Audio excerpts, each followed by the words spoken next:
ان سے بہت ہوشیار رہو. اللہ خبردار، ہوشیار. قرآن کے الفاظ ہیں. سوچئے کہ اسی ایک لفظ سے اولیاء اللہ کی عظمت کا اندازہ لگائیے کہ اللہ تبارک و تعالیٰ اپنے محبوبین، اپنے اولیاء اللہ کی شان کو بیان کرنے سے پہلے تمام لوگوں کو مخاطب کر رہا ہے کہ خبردار. ابھی آگے کچھ نہیں کہا، پہلے خبردار کر دیا، ہوشیار ہو جاؤ. اس کے آگے کہہ رہا ہے کہ الا ان اولیاء اللہ لا خوف علیہم ولا هم یحزنون. خبردار ہم اس لیے کر رہے ہیں کہ یہ ہمارے دوست ہیں. ان اولیاء اللہ، یہ سب ہمارے دوست ہیں، اللہ کے دوست ہیں. انہیں نہ کوئی غم ہے نہ کوئی حزن و ملال ہے. ایسی شان والے ہیں. تو اللہ کے محبوبین کا مرتبہ یہ تو ایک آیت ہے، ایسی ہزارہ آیتیں اولیاء اللہ کی شان میں پروردگار عالم نے قرآن مجید میں نازل فرمایا ہے. اور اولیاء کی شان کو تو کئی صورتیں نازل کرتی ہیں اپنے اولیاء کی شان میں، جیسے سورہ کہف.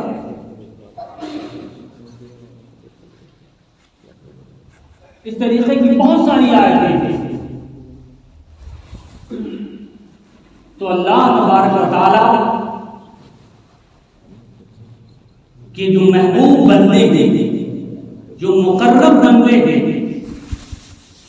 ان کی شان بڑی نرالی ہے.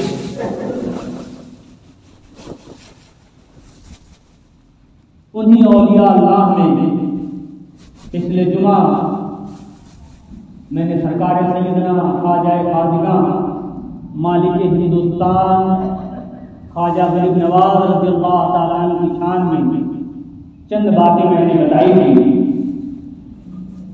کیونکہ یہ ماہ مبارک بڑا ہی عظمت والا ہے، بڑا ہی برکت والا ہے. اور اس ماہ کی عظمت تو اللہ سبحانہ و تعالیٰ نے ایسی دوبارہ کی ہے کہ پوچھئے مت. عظمت پر عظمت، کرم پر کرم ہے. کل کی جو تاریخ گزری ہے، کل 13 تاریخ تھی اردو کی، 13 رجب.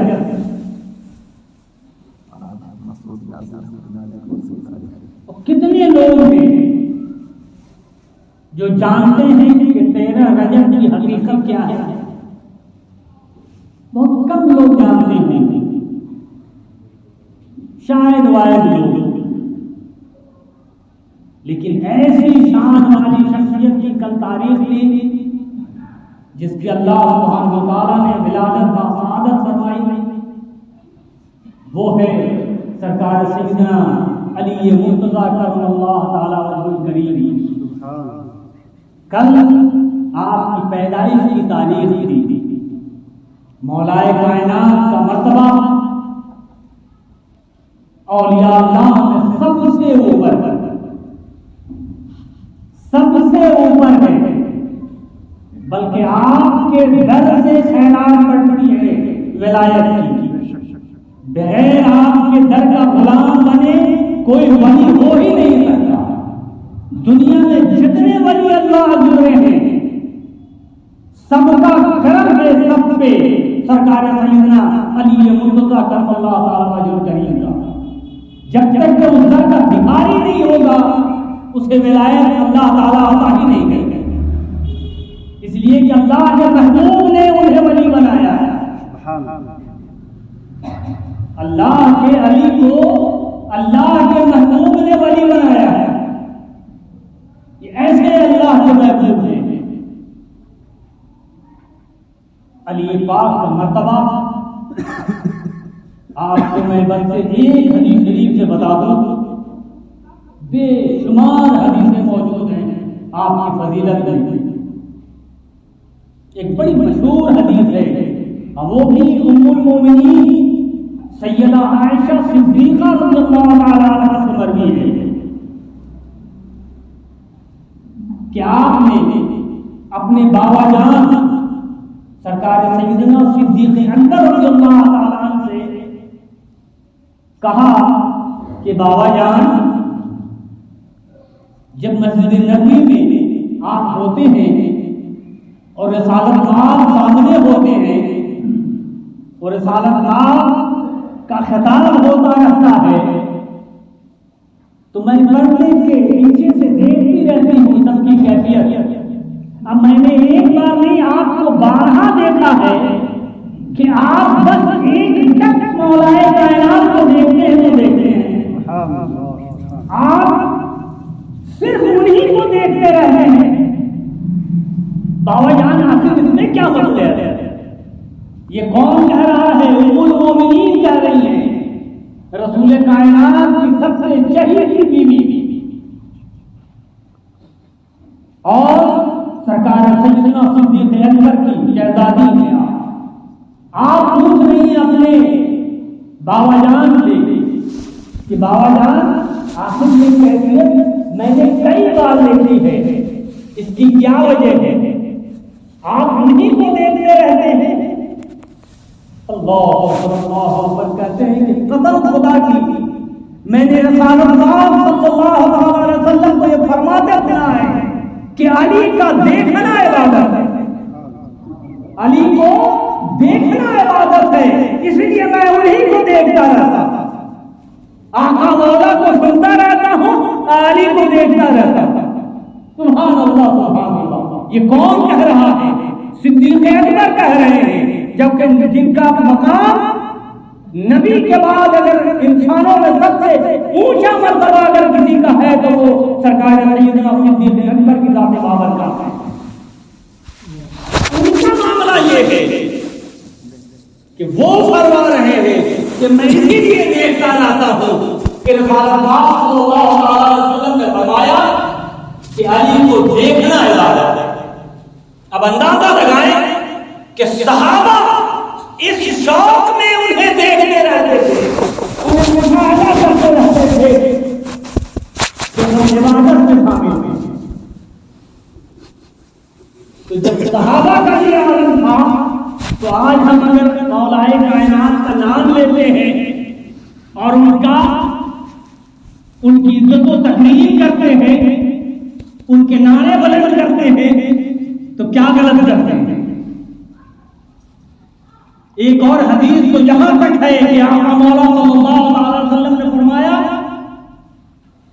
کہ علی سے وہی محبت کرے گا جو صاحب ایمان ہوگا.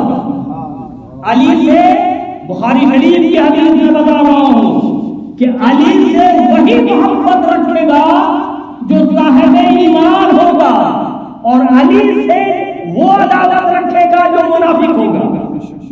گویا منافق کی پہچان ہے علی کی عداوت. یہ مقام ہے مولا کائنات کرم اللہ تعالی وجہ کریم کا. ان کی یوم پیدائش بھی کل، لہذا لوگوں کو چاہیے کہ اللہ کے محبوبین جو ہیں، اللہ کے مقربین جو ہیں، اولیاء اللہ جو ہیں، ان سب سے کسی ایک سے نہیں، سارے اولیاء کرام سے سچی اور پکی محبت رکھنی چاہیے لوگوں کو. اس لیے کہ یہی محبت کام آنے والی شے ہے. اور یہ محبت جو اولیاء اللہ سے رکھنے کے لیے بتایا جاتا ہے، یہ کسی انسان کا گڑھا ہوا نہیں ہے. حدیث شریف میں آیا ہے کہ اللہ سبحانہ و تعالیٰ کی 2 صفت ایسی ہے جو بندوں کے ساتھ ملتی ہے. اللہ اکبر. 2 چیزیں، 2 باتیں. اللہ سبحانہ و تعالیٰ احکم الحاکمین ہے، رب العالمین ہے، تمام عالم کا رب ہے، لیکن اسے بندوں کے فعل سے کوئی مطلب نہیں ہے. لیکن اس کا 2 فعل ایسا ہے جو خود بھی کرتا ہے اپنے فرشتوں کو بھی حکم دیتا ہے کہ تم کرو اور بندوں کو بھی حکم دیتا ہے کہ کرو. وہ پہلا فعل یہ ہے، قرآن شاہد ہے، ان اللہ وملائکتہ یصلون علی النبی یا ایھا الذین آمنوا صلوا علیہ وسلموا تسلیما. لبیک اللہم ربنا صادق اللہم صل علی سیدنا و مولانا محمد مبارک صلو علیہ صلاۃ و سلام علیک یا رسول اللہ. اللہ سبحانہ و تعالیٰ کا یہ فعل ہے، یہ عمل ہے، اللہ کا فرمان ہے کہ لوگوں بے شک اللہ اور اللہ کے ملائکہ نبی پر درود بھیجتے ہیں. اے ایمان والو تم بھی نبی پر درود و سلام خوب بھیجو. حکم بھی فرما رہا، قرآن سے یہ ثابت ہے اور حدیث شریف سے دوسرا فعل ثابت ہے کہ رسول اللہ صلی اللہ علیہ وسلم نے فرمایا کہ اللہ سبحانہ و تعالی جب کسی سے محبت کا ارادہ کرتا ہے تو اس سے محبت کرنے لگتا ہے اس شخص سے، اور جب اس شخص سے محبت کرنے لگتا ہے تو جبرائیل امین کو آواز دے کے بلاتا ہے. جبرائیل امین حاضر بارگاہ ہوتے ہیں، حاضر ہے مولا کیا حکم ہے. اللہ سبحانہ و تعالیٰ فرماتا ہے کہ جبرائیل مجھے فلاں ابن فلاں سے محبت ہو گئی ہے. جبرائیل امین کہتے ہیں سبحان اللہ سبحان اللہ. اللہ تعالیٰ حکم دیتا ہے کہ سنو اس بندہ خاص سے مجھے محبت ہو گئی ہے، تم بھی اس سے محبت کر. حضرت جبرائیل فرماتے ہیں کہ مولا تیرا حکم سرانگوں پہ میں بھی اس سے محبت کرنے لگا. تیرا حکم سرانگوں پہ میں بھی اس سے محبت کرنے لگا. پھر مولا فرماتا ہے کہ جبرائیل تمام فرشتوں کو یہ حکم کر دو کہ ہم بھی محبت کرتے ہیں اس شخص سے، تم بھی محبت کرتے ہو، اور تمام ملائکہ بھی اس سے محبت کریں. جبرائیل امین آواز لگا دیتے ہیں تمام ملائکہ میں، تمام ملائکہ پھر اس شخص واحد سے محبت کرنے لگے. اس کے بعد سے پروردگار عالم پھر جبرائیل امین کو آواز دیتا ہے، جبرائیل کہا ہاں مولا سب کو میں نے کہہ دیا، اب سب کے سب تیرے ان بندے خاص سے محبت کر رہے ہیں. اس کے بعد مولا کہتا ہے کہ اب یہاں پہ تو محبت ہو گئی اس کی، اس محبت کو زمین پہ لے جاؤ، اور جس کے دل میں نے اپنے اس محبوب کی محبت ڈالی ہے، جگہ بنائی ہے، اس کے دل میں اس شخص خاص کی محبت کو رکھ دو اور اعلان کر دو کہ وہ تمام لوگ بھی اس بندے خاص سے جو میرا محبوب ہے اس سے محبت کرنے لگے. جبرائیل امین دنیا میں اس محبت کو لے کے آتے ہیں، اور اللہ سبحانہ و تعالیٰ نے جس دل کو چن لیا ہے اس دل میں اس بندے خاص کی محبت کو ڈال دیتے ہیں، اور پھر وہ تمام اہل محبت اس محبت والے سے محبت کرتے رہتے ہیں. یہ اللہ سبحانہ و تعالیٰ کا دوسرا فعل ہے جو خود بھی کرتا ہے، اپنے تمام ملائکہ کو بھی حکم دیتا ہے، اور پھر تمام اہل دل انسانوں کو بھی حکم دیتا ہے کہ اسے محبت کرو. یہ اولیاء اللہ کی شان ہے.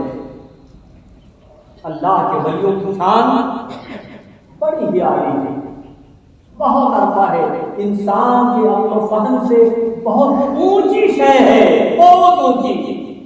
ہم دیکھتے ہیں بظاہر کہ ہماری طرح ہی ہے، ہمارے ہی میں ہے، ہمارے دل میں رہنے والا ہے، لیکن وہ اللہ کا اتنا محبوب ہوتا ہے کہ اللہ کے رسول صلی اللہ علیہ وسلم فرماتے ہیں کہ کچھ تو ایسے ہیں جو اپنے خستہ حالی میں رہتے ہیں، ان کی حال کو دیکھ کر تم ان سے نفرت کرو گے، لیکن ان کا معاملہ ایسا ہوتا ہے کہ وہ اگر اللہ کی بارگاہ میں اللہ کی قسم کھا لے تو اللہ سبحانہ و تعالیٰ ان کی تمام قسموں کو پورا کر دیتے ہیں.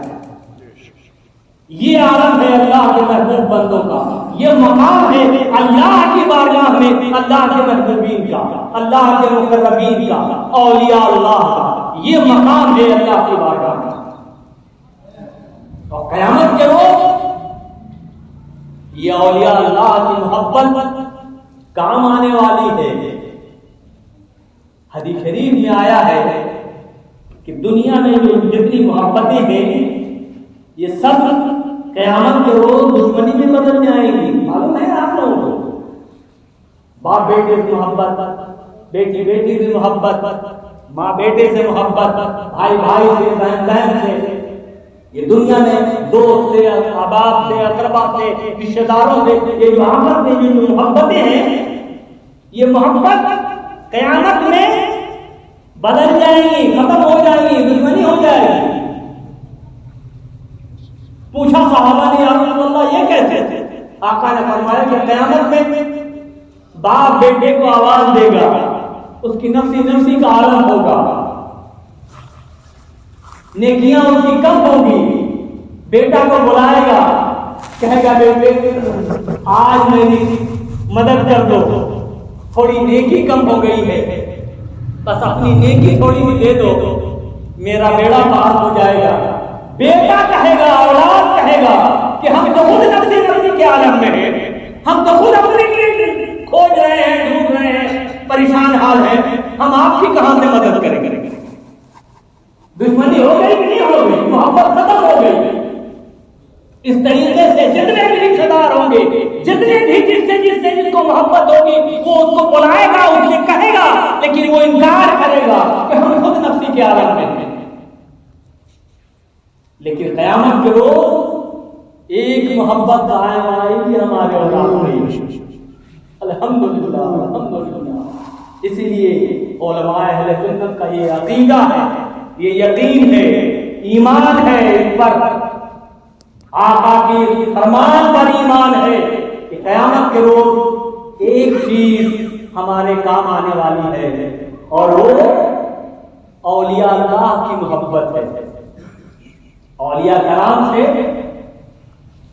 جو لوگ محبت کرتے ہیں قیامت کے روز، حدیث شریف میں آیا ہے، ایک حدیث شریف میں ہے کہ 70,000 لوگ بغیر حساب کتاب کے بخشے جائیں گے، اور ایک حدیث شریف میں آیا ہے کہ 70 لاکھ ایسے ہوں گے اللہ کے محبوبین جن کو اللہ بغیر حساب کے جنت میں داخل کرے گا، انہیں جنت میں جانے کا پروانہ مل جائے گا، وہ لوگ آزاد ہوں گے، لیکن جنت میں داخل نہیں ہوں گے، کھڑے رہیں گے۔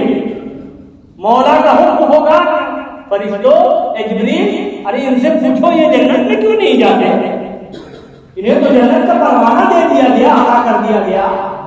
جبریل امین جا کے پوچھیں گے، وہ لوگ کہیں گے مولا ہم جنت میں نہیں جاتے، ہم تنہا جا ہی نہیں سکتے، اس لیے کہ زندگی بھر ہمارے ساتھ یہ لوگ نماز پڑھتے تھے، مولا ہمارے ساتھ یہ لوگ روزہ رکھتے تھے، شب و روز میری محبت کرتے تھے، میری محبت کا دم بھرنے والے یہ لوگ ہیں، ہم انہیں چھوڑ کر تنہا نہیں جا سکتے۔ مولا کا حکم ہوگا کہ ہر ایک اللہ کا ولی اپنے پیچھے 70,000 کو لے کے جائے گا، ہر ایک ولی اپنے پیچھے 70,000 گناہگاروں کو لے کے جنت میں جائے گا۔ اور حدیث شریف میں آیا ہے کہ جب ان کے 70,000 آدمی سب کے سب جنت میں داخل ہو جائیں گے تو سب سے اخیر میں وہ جنت جائے گا۔ یہ اللہ کے محبوب بندوں کی محبت ہے جو ہمارے کام آئے گی اس دن۔ آج اولیاء کرام کی شان میں گستاخی کرنے والوں، خدا کے لیے اپنا عقیدہ بدل دو، عقیدہ صحیح کر لو، کام وہی آنے والے ہیں۔ قادر مطلق مولا ہے، لیکن مولا کا نظام یہی ہے، قیامت برپا ہی اسی لیے ہوگی کہ اللہ دکھلائے گا دنیا والوں کو کہ میرے محبوب کی کیا شان ہے اور میرے محبوب کے محبوبین کی کیا شان ہے۔ میرے جو اولیاء اللہ ہیں جن کے تم منکر تھے دنیا میں، ان کی شان آج دیکھو وہ کیسے ہیں، کس شان والے ہیں، انہی کے صدقے میں لوگ جنت میں جائیں گے۔ ارے اللہ سبحانہ و تعالیٰ تو قادر مطلق ہے، جسے چاہے جنت میں داخل کر دے، اس سے کسے پوچھنے کی مجال ہے، کس سے پوچھنے کی ضرورت ہے؟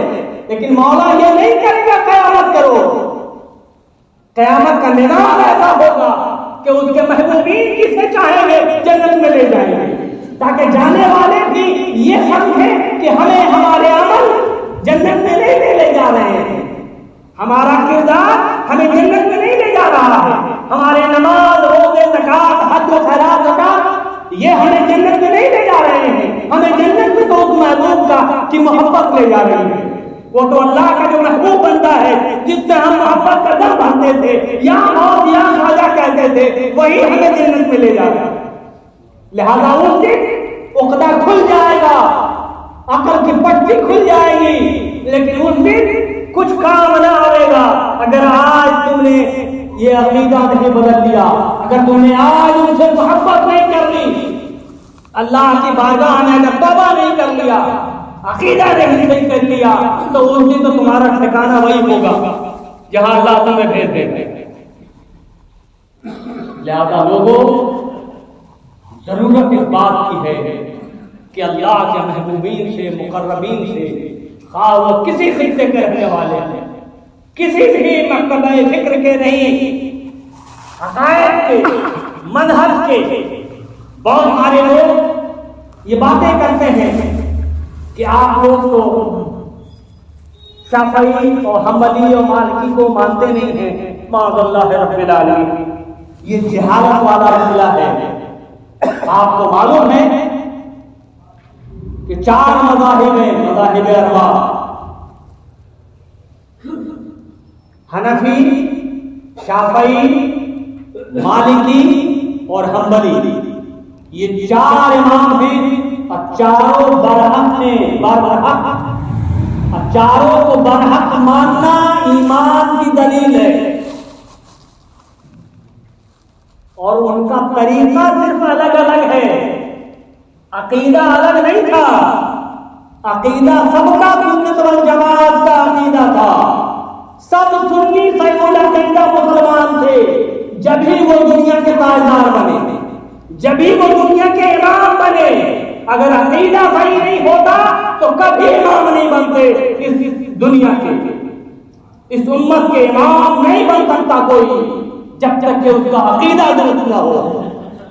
لہذا سب چاروں امام برحق ہیں، چاروں کے مذاہب برحق ہیں، چاروں کا طریقہ برحق ہے، لیکن اس طریقے کے پیچھے جو دل میں بغض چھپا ہوا ہے، جو کینہ چھپا ہوا ہے، وہ تمہاری ضلالت و گمراہی کا سبب ہے۔ اس کی وجہ پر ہم تمہیں گمراہ کہتے ہیں، تمہیں ذلیل و خاک سمجھتے ہیں۔ لہذا لوگوں، اللہ کے محبوبین سے محبت کرو، ایسی محبت جیسے ہمارے پہلے کے بزرگوں نے کی ہے۔ ہمارے پہلے کے بزرگ زیادہ پڑھے لکھے نہیں تھے، کم پڑھے لکھے لوگ ہوتے تھے، لیکن عقیدہ و ایمان اتنا پختہ ہوتا تھا کہ جس کا کوئی حد و حساب نہیں۔ آج ہم اور آپ کا تصور نہیں کر سکتے ہمارے کے پہلے کے بزرگ کتنے ایمان کے پختگی میں تھے، وہ لوگ کتنا پختہ ایمان تھا ان کا، لیکن ہمارا اور آپ کا ایک کردار خراب ہو گیا ہے، اعمال خراب ہو گئے ہیں، طریقہ خراب ہو گیا ہے۔ اس کی وجہ یہی ہے کہ اسلامی تعلیمات نہیں ہے، اسلام ایسے بے بہرا ہو گئے ہیں جس کا کوئی حد و حساب نہیں ہے۔ پیسہ ہو گیا ہے لوگوں کے پاس۔ ابھی آدھے گھنٹے پہلے مکہ سے ایک فون آیا، پیسہ ہے بہت لوگوں کے پاس، ہمارے جاننے والے ہیں، چلے گئے عمرہ میں چلے گئے، عمرہ مکمل ہو گیا، طواف اور سعی دو چیز تو ہے، طواف ہے اور سعی ہے، اور اس کے بعد سے حلق ہے۔ طواف کر لیا، سعی کر لیا، اس کے بعد سے دونوں گم ہو گئے، گم ہونے کے بعد وہ بھول گئے کہ حلق بھی کرانا، تو چلے گئے روم میں اور جا کر کے نہا دھو لیا، کپڑا بدل لیا۔ اب فون کیا، نہیں یہ تو بڑا غلط ہو۔ تو میرے بھائی، پیسہ ہو جانا کمال نہیں ہے، دین سے قائم رہنا کمال ہے، اور دین کو سیکھنا ضروری ہے۔ دین اتنا اہم چیز ہے کہ آپ کے قدم قدم پہ دین رہنمائی کرتی ہے. اس دین کو سمجھنا ہم پہ اور آپ پہ واجب ہے. واجب طلب العلم فریضۃ، فرض کر دیا ہے پروردگار عالم نے ہم پہ اور آپ پہ اور تمام مسلمانوں پہ، تمام عاقل و بالغ پہ علم دین حاصل کرنا فرض ہے. کتنے لوگ ہیں جو علم دین سے آراستہ ہیں، نماز کے مسائل کو معلوم نہیں ہے، 5 وقت نماز پڑھتے ہیں، 5 وقت نمازی ہیں، ایسے لوگ آتے ہیں نماز پڑھنے ان کو سجدہ کرنے نہیں آتا. حافظ صاحب جاتے دھیرے سے کان میں کہتے ہیں کہ سجدہ ایسے مت کیجیے، ایسے کیجیے. سوچیے 5 وقت کے نمازی ہیں وہ. تو یہ غلطی ہماری ہے، ہم نے سیکھا نہیں، جانا نہیں، پوچھنا نہیں. آپ سب سے آ کر کے کم سے کم اکیلے ہی نہیں کہتے کہ دیکھیے آپ یار ہم جو نماز پڑھ رہے ہیں ایک بار دیکھ لیجیے، اس میں جو غلطی ہوگی اس کو صحیح کر دیجیے گا. لیکن ہم تو اپنے شان میں ہیں، کبھی اتنا بولیں گے سب چاہیے. یہ سوچ رہے ہیں ہمیں یہ چیز آ گئی، ہم ختم ہو گئے، برباد ہو گئے، ہمیں سجدہ کرنے نہیں آتا. افسوس، سد افسوس اس قوم پہ. خدا کے لیے مسلمانوں یہ ہم کو ہٹائیے اور سیکھیے، دین سیکھیے. یہاں آئیے، ہم لوگ بلاتے ہیں ہر جمعہ کی شب جمعہ کو، یہاں ہم بیٹھ کے خود ہم رہتے ہیں، درد دیتے ہیں 20 منٹ 25 منٹ آدھا گھنٹہ، لیکن کسی کو فرصت نہیں ہوتی. نماز میں جو لوگ رہتے ہیں حافظ بیان کرتے ہیں، آدھا ادھر سے نکلتے ہیں، آدھا ادھر سے نکلتے ہیں کہ کہیں پکڑا نہ جائے. 10 منٹ بیٹھنا محال ہے، فرصت نہیں ہوئی. اس لیے کو بہت قابل ہے. اب پوچھ لیجیے کہ نماز کے سجدے میں فرائض کیا ہے، سجدے کے یہ والا تو نہیں آتا ہے. یہ عالم ہے. خود سوچیے، اپنے دل کا ہاتھ رکھ کے سوچیے کہ ہم کہاں ہیں، ہمیں کہاں ہونا چاہیے. اگر ہر شخص یہ سوچ لے تو پورا معاشرہ صحیح ہو جائے گا. بس اللہ تعالیٰ کی بارگاہ میں دعا ہے کہ پروردگار ہمیں اور آپ کو توفیق عطا کر دے کہ ہم دین کو سمجھنے لگے اور سمجھنے کی صلاحیت پیدا کریں، سمجھنے کی کوشش کریں. جو نہیں آتا ہے ہم پوچھیں اور اپنے دل سے ہم والی کیا چیز تو ہم نکال دیں اپنے دلوں سے. اللہ تعالیٰ کے بارگاہ میں دعا ہے کہ پروردگار ہمیں ہدایت عطا فرمائے. الحمدللہ رب العالمین. کھڑے ہو جائیں.